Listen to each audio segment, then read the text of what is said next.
अहमदाबाद पहुंचे प्रधानमंत्री नरेंद्र मोदी, सिविल अस्पताल में घायलों से की मुलाकात, प्लेन क्रैश में घायल लोगों का जाना हाथ। पीएम मोदी ने विश्वास कुमार रमेश से भी मुलाकात की, विमान हादसे में एकमात्र सही सलामत बचे यात्री हैं विश्वास। प्लेन क्रैश में बचे यात्री विश्वास ने कहा, हादसे के समय सीट सहित बाहर आ गया था मैं। अहमदाबाद विमान हादसे को लेकर एयरपोर्ट पर पीएम मोदी ने की समीक्षा बैठक, घटना को लेकर अधिकारियों से ली जानकारी। अहमदाबाद में प्रधानमंत्री नरेंद्र मोदी ने दिवंगत बीजेपी नेता विजय रूपाणी की पत्नी अंजलि से भी मुलाकात की, विमान हादसे में गुजरात के पूर्व सीएम ने गंवाई जान, पीएम ने व्यक्त की संवेदना।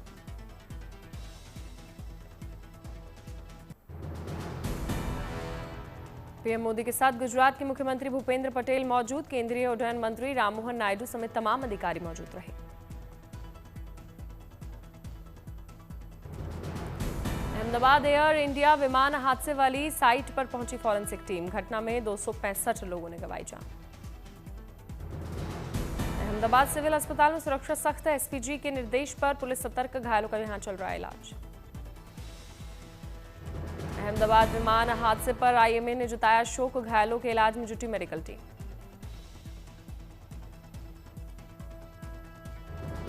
अहमदाबाद विमान हादसे में सवार यात्रियों के परिजनों का लिया जा रहा है डीएनए सैंपल, शिनाख्त को लेकर 200 यात्रियों के परिजनों का लिया गया ब्लड सैंपल।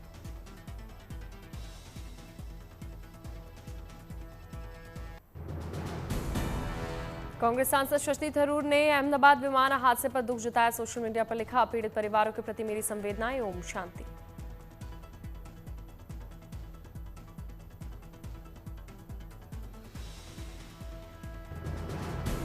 अहमदाबाद विमान हादसे पर दुनिया भर से आई संवेदनाएं, विदेश मंत्री एस जयशंकर ने वैश्विक नेताओं को जताया आभार। एयर इंडिया ने हादसे में पीड़ित परिजनों के लिए स्थापित किया सहायता केंद्र, क्रैश हुए विमान का ब्लैक बॉक्स नहीं हुआ बरामद, एयर इंडिया का बयान। ब्रिटिश हाई कमीशन के अधिकारी पहुंचे अहमदाबाद, हादसे में 53 ब्रिटिश नागरिक शामिल। अहमदाबाद विमान हादसे वाली जगह पर राहत और बचाव का काम पूरा, अहमदाबाद से लंदन जा रहा था विमान, उड़ान भरने के कुछ मिनट बाद ही हुआ था दुर्घटनाग्रस्त।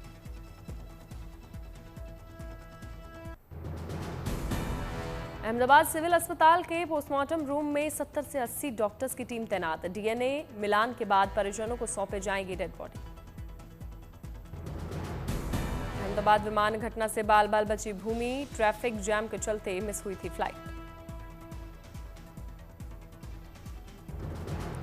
कांग्रेस अध्यक्ष मल्लिकार्जुन खड़गे की मांग, अहमदाबाद विमान दुर्घटना की ही न्याय की जांच हो।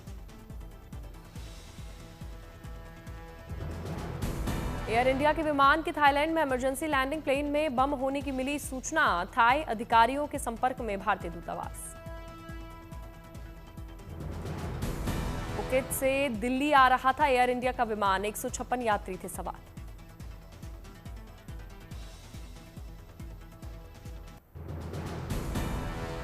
दिल्ली एनसीआर में प्रचंड गर्मी से लोगों को जल्द मिलेगी राहत, इस बार 10 दिन पहले दस्तक देगा मॉनसून। तय वक्त से एक हफ्ते पहले दिल्ली पहुंच सकता है मॉनसून, 19 जून से 25 जून के बीच दिल्ली पहुंच सकता है मॉनसून। मौसम विभाग ने दिल्ली एनसीआर में 2 दिनों के लिए विशेष चेतावनी जारी की, 13 से 17 जून के बीच आसमान में छाया रहेंगे बादल। देश के कई राज्यों में आज से बदलेगा मौसम का मिजाज, अगले 3 से 4 दिन के अंदर होगी जमकर बारिश। दिल्ली एनसीआर, बिहार, यूपी, राजस्थान और हरियाणा, पंजाब में गर्मी से मिलेगी राहत, अगले 3 दिनों में होगी बारिश। यूपी में भी गर्मी से मिलेगी राहत, 14 जून से यूपी के कई जिलों में होगी बारिश। लखनऊ में भीषण गर्मी का प्रकोप जारी, तापमान पहुंचा 44 डिग्री के पार। बिहार में भी गर्मी से मिलेगी राहत, बंगाल और एमपी में बारिश का अलर्ट जारी। उत्तराखंड में भारी बारिश का अलर्ट जारी, कई जिलों में सुबह से छाए बादल। उत्तराखंड में बदला मौसम का मिजाज, कई जिलों में हुई झमाझम बारिश। उत्तराखंड के नैनीताल के कई हिस्सों में भारी बारिश, लोगों को गर्मी से मिली राहत। भारी बारिश से कई इलाकों में भरा पानी, नदियों के बढ़े जलस्तर।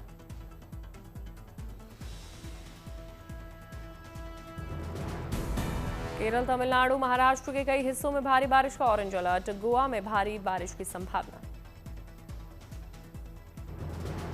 केरल के तिरुवनंतपुरम में हुई जोरदार बारिश, वाहनों की रफ्तार हुई धीमी। तिरुवनंतपुरम में भारी बारिश को लेकर प्रशासन ने लोगों से समुद्र किनारे नहीं जाने की अपील की। बारिश और तेज हवाओं के चलते समंदर में उठ रही हैं ऊंची लहरें।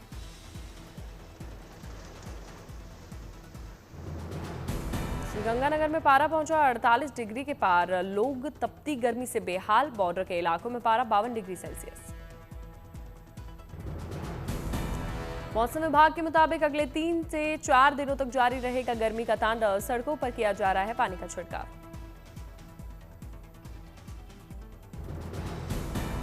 दिल्ली में चिलचिलाती गर्मी के चलते पर्यटन का हो रहा है नुकसान। लोटस टेम्पल में पर्यटकों की संख्या में कमी आई।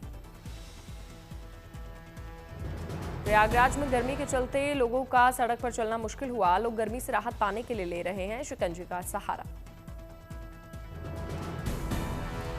चरखी दादरी में गर्मी और लू के चलते लोग सिर ढककर सड़कों पर चलने को मजबूर हुए। खेत में फसलों को भी नुकसान। कर्नाटक के कांग्रेस विधायक विनय कुलकर्णी को सुप्रीम कोर्ट से झटका। कोर्ट ने सरेंडर करने के लिए समय देने से किया इनकार। सुप्रीम कोर्ट ने विधायक विनय कुलकर्णी को जल्द निचली अदालत में सरेंडर करने का निर्देश दिया। बीजेपी नेता योगेश गौड़ा की हत्या के आरोपी है विधायक कुलकर्णी। महिला अफसर की आईएएफ में स्थायी कमीशन याचिका पर सुप्रीम कोर्ट में सुनवाई। कोर्ट ने याचिका पर 16 जून की तारीख तय की। अरुणाचल प्रदेश के एमएलए रायतू तेची को मोहाली कोर्ट से 2 साल की जेल, चेक बाउंस केस में दोषी करार। गोरखपुर के जेएसआर गार्डन में लगी भीषण आग, मौके पर पहुंचकर बीजेपी सांसद रवि किशन ने लिया जायजा। सीएम योगी आदित्यनाथ आज अंबेडकर नगर में किसानों को बांटेंगे 21 करोड़ रुपए, किसानों की आर्थिक स्थिति मजबूत करने की कवायद। हिमाचल प्रदेश के आलू किसानों के लिए एक अच्छी खबर, राज्य सरकार ऊना में लगवाएगी आलू का प्रोसेसिंग प्लांट, आलू की बढ़ाई जाएगी एमएसपी। चेन्नई में कमल हासन समेत सभी नवनिर्वाचित राज्यसभा सांसदों को मिला सर्टिफिकेट, साथ में डिप्टी सीएम उदयनिधि स्टालिन मौजूद रहे। लखनऊ में बेसिक शिक्षा परिषद ने शिक्षकों के ट्रांसफर की तय की टाइमलाइन। ट्रांसफर के लिए शिक्षकों के फॉर्म की हार्ड कॉपी जमा करने की आज आखिरी तारीख। सुकमा में मारे गए नक्सलियों की हुई पहचान, 5 लाख के इनामी नक्सली सहित महिला नक्सली की हुई पहचान। चारधाम यात्रा में उमड़ा आस्था का सैलाब, अब तक 27.5 लाख श्रद्धालुओं ने किए दर्शन। केदारनाथ में गुरुवार को 25,000 से अधिक भक्तों ने किए दर्शन पूजन, अब तक 10 लाख के पार श्रद्धालुओं ने केदारनाथ धाम में लगाई हाजिरी। बद्रीनाथ धाम में गुरुवार को 20,000 से अधिक श्रद्धालुओं ने की पूजा पाठ, अब तक 7,75,000 से अधिक भक्तों ने किए बाबा बद्रीनाथ के दर्शन। यमुनोत्री और गंगोत्री में उमड़ा आस्था का सैलाब, दोनों जगहों पर 4.5 लाख भक्तों ने किए दर्शन पूजन। हेमकुंड साहिब गुरुद्वारा में गुरुवार को पहुंचे करीब 7,000 भक्त, अब तक करीब 96,000 लोगों ने दर्शन किए।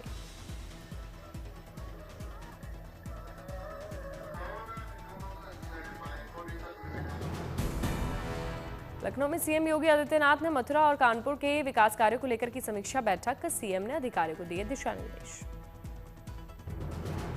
जामनगर में राधिका मर्चेंट अंबानी ने आयुर्वेद शिक्षण एवं शोध संस्थान का दौरा किया। राधिका ने आयुर्वेद के विभिन्न पहलुओं के बारे में ली जानकारी। सूरत में सम्मेलन में शामिल हुए केंद्रीय मंत्री शिवराज सिंह चौहान और सीएम भूपेंद्र पटेल, दोनों ने सभा में आए लोगों को किया संबोधित। केंद्रीय रक्षा मंत्री राजनाथ सिंह ने माउंट एवरेस्ट की चोटी फतह करने वाले एनसीसी दल के साथ बातचीत की। रक्षा मंत्री ने कैडेट्स का बढ़ाया जोश। दिल्ली ले एचआरटीसी बस सेवा 9 महीने बाद फिर से शुरू हुई, पहले दिन 15 यात्रियों ने किया सफर। दिल्ली के सहरसा में पुलिस प्रशासन को एक बड़ी कामयाबी हाथ लगी, 50,000 का इनामी बदमाश गिरफ्तार, आरोपी के खिलाफ दर्ज है 27 संगीन मामले।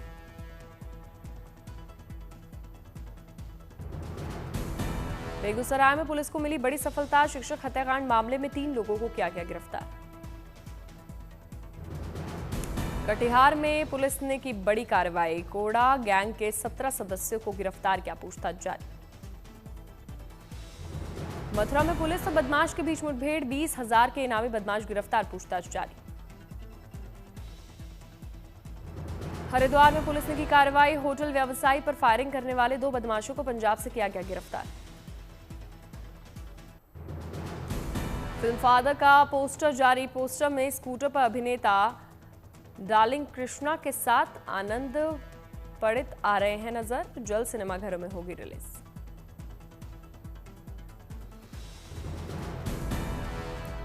फिल्म अखंड 2 का टीजर आउट हुआ। 25 सितंबर 2025 को सिनेमाघरों में होगी रिलीज।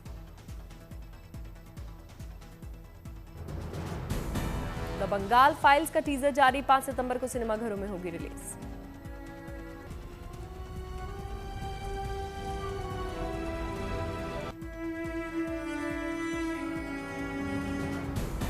फिल्म ब्रैट का टीजर जारी। अभिनेता डार्लिंग कृष्णा के जन्मदिन पर किया गया जारी। फिल्म में मुख्य भूमिका में नजर आएंगे मनीषा कुंकर। आराम से बेंच कार में बैठा था। फिल्म हाउसफुल 5 ने जलवा जारी रखा। फिल्म ने 7 दिनों में किया 133 करोड़ का कलेक्शन।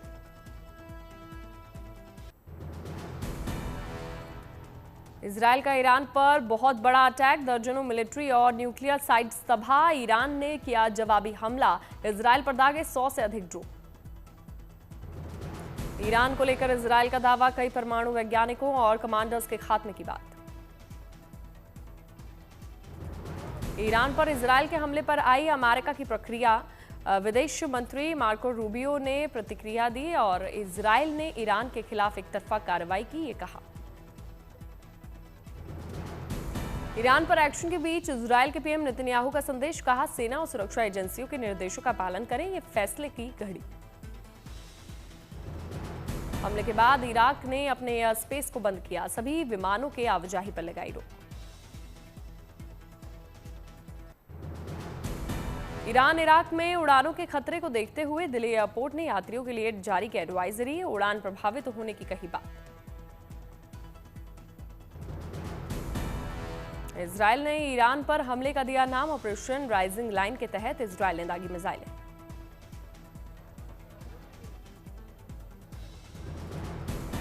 ईरान और इजराइल संघर्ष के बीच वॉशिंगटन डीसी में इजरायली दूतावास की बढ़ी सुरक्षा। अलर्ट मोड में प्रशासन। ईरान पर इजराइल के हमले के बाद तेल की कीमतों में उछाल। बेंचमार्क ब्रेंट क्रूड की कीमतों में 8% से अधिक की उछाल। इजराइल के हमले पर ईरान का ऐलान। बोले, हमले का जवाब देंगे। अमेरिकी मीडिया ने हमले के बारे में राष्ट्रपति ट्रंप को पहले जानकारी होने का किया दावा। हमले से पहले अमेरिकी राष्ट्रपति ट्रंप ने सोशल मीडिया पर पोस्ट किया। पोस्ट में ईरान के परमाणु मामले के राजनयिक समाधान के प्रति जताई थी प्रतिबद्धता।